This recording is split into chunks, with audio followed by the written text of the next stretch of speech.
Hello বন্ধুরা, তোমরা সকলে কেমন আছো? দেখো আমি আজকে দুধ পুলি বানিয়ে নিয়েছি, সেটা তোমাদের সাথে আমি শেয়ার করছি। দেখো দুধ পুলিটা প্রথমে আমি প্রথমে কড়াইতে নারকেল দিয়েছি, একটু দুধ দিয়ে তার মধ্যে একটু খোয়া দিয়ে আর চিনি দিয়ে ভালো মতো পুরটা প্রথমে বানিয়ে নেবো। পুলির মধ্যে যে পুরটা থাকবে সেই পুরটা আমি এখানে ভালো করে বানিয়ে নেবো।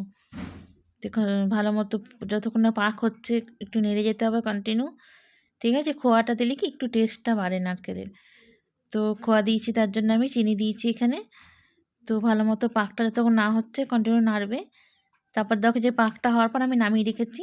ওই কড়াইতে আমি 300 মতো সুজি নিয়েছি। গরম জলে একটু নুন ফেলে আমি সুজিটা ভালো মতো একটু কষিয়ে সুজিটা একটু আটার ডোয়ের মতো আমি করে নেব। তোমরা তোমাদের পরিমাণ মতো সুজি অনুযায়ী জলটা দেবে।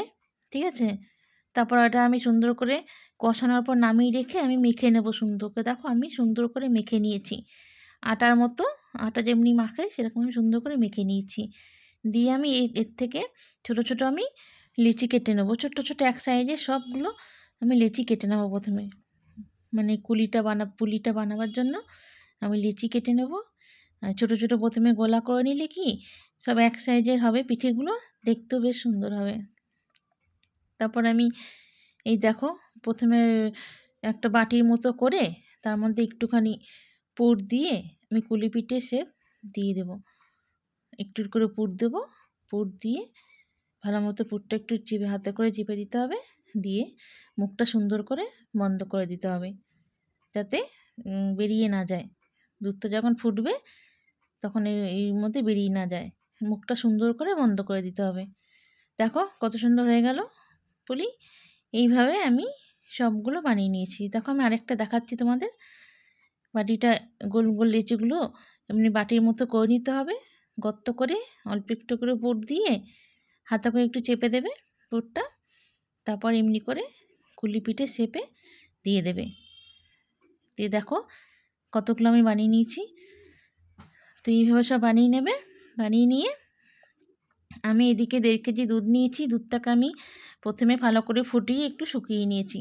তারপরে গ্যাসের মধ্যে এখন দুধটা বসিয়ে আমি গুড় দিয়ে দিলাম, আর পরিমাণ মতো গুড় দেবে।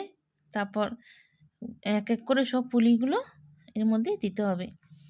এদিকে গুড়টাও গলবে আর এদিকে পুলিগুলো, এই যে দেখো দুধটা ফুটে এসছে। তারপর এখানে পুলিগুলো সব এক এক করে দিয়ে দেবো, দিয়ে ভালো মতো সব ফোটাবো। বেশ কিছুক্ষণ 15 মিনিট ধরে পুরো দুধটা ফোটাতে হবে যাতে পুলিগুলো তোমার সিদ্ধ হয়ে যায় আর গুড়টাও বেশ সুন্দরভাবে গলে যায়। দিয়ে কন্টিনিউ এইটা ফোটাতে হবে যতক্ষণ না ভালো মতো একটু শুকিয়ে আসছে। তারপর একটু চেক করে নেবে মিষ্টিটা, যদি মিষ্টি কম হয় তো একটু মিষ্টি দিয়ে দেবে। আমার একটু মিষ্টি কম হয়েছিল, ওই জন্য আমি একটু পরে আবার একটু গুড় দিয়ে দিয়েছি।